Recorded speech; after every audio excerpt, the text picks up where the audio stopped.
আসসালামু আলাইকুম। আশা করি আপনারা ভালো আছেন। আমরা চলে এসেছি গোপালগঞ্জের বিখ্যাত কাচ্চি ডাইনে। জায়গাটা বেশ সুন্দর, খুবই ভালো লেগেছে। আমার ফ্যামিলির সবাইকে নিয়ে তো চলে এসেছি। আপনারা কবে আসবেন? না আসলে কিন্তু অবশ্যই মিস করবেন। অনেক দিন পর ভাই বোন সবাই এক জায়গায় হয়েছি। খুবই আনন্দময় সময়। এই সময়টা আপনাদের সামনে আমি তুলে ধরছি। খুবই ভালো লাগছে।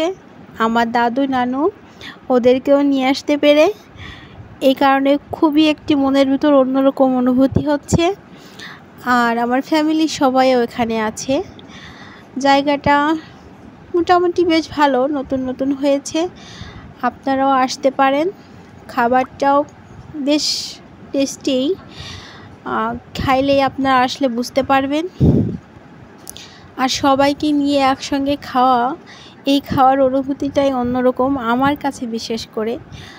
আর আমার বাবুরা তো খুবই আনন্দিত। এই গোপালগঞ্জ মডেল স্কুলের পাশে এই কাচ্চি ডাইনটা। এরপরে চলে আসলাম রাসেল পার্কে। যেহেতু বিকাল টাইমে একটু বাবুরা খেলতে পছন্দ করে, আবার পার্ক হলে তো কোনো তুলনাই নেই। আমার বাবু তো মোটরসাইকেলে চড়বে, তাই বায়না করছিল, বেশ ওকে একটু চড়ালাম। আর এদিকে বুঝিনি তো, বাচ্চারা তো খেলাধুলা করতে পছন্দ করে। ও তো ঘোড়ায় চড়বে, ঘোড়ায় চড়লো সবাই। বেশ মজাই করছিল সবাই। আর ওদের আনন্দ মুখটা দেখে মা বাবার এর থেকে শান্তির আর কিচ্ছু হতে পারে না।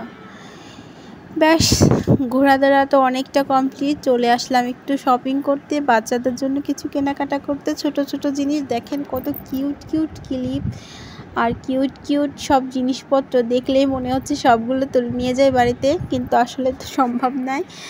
দেখেন এইগুলো তো দেখতে অনেক কিউট। এই বাবুদের জন্য কিছু খেলনা কিনলাম।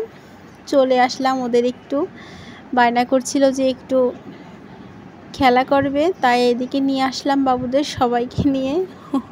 ওরা তো খুবই এনজয় করছিল। জায়গাটাও বেশ সুন্দর, একটা হাওয়া দিচ্ছিল। জায়গাটা অনেক সুন্দর। এই দেখেন আমার কিউট একটি বাবা, আমার বোনের ছেলে। মাশাল্লাহ বলবেন দেখলে। আমার বাবুটার তো খুবই মন খারাপ, ঘুমটা কমপ্লিট হয়নি, তাইতে মুখটা বেশ ভারী ভারী অবস্থায় আছে।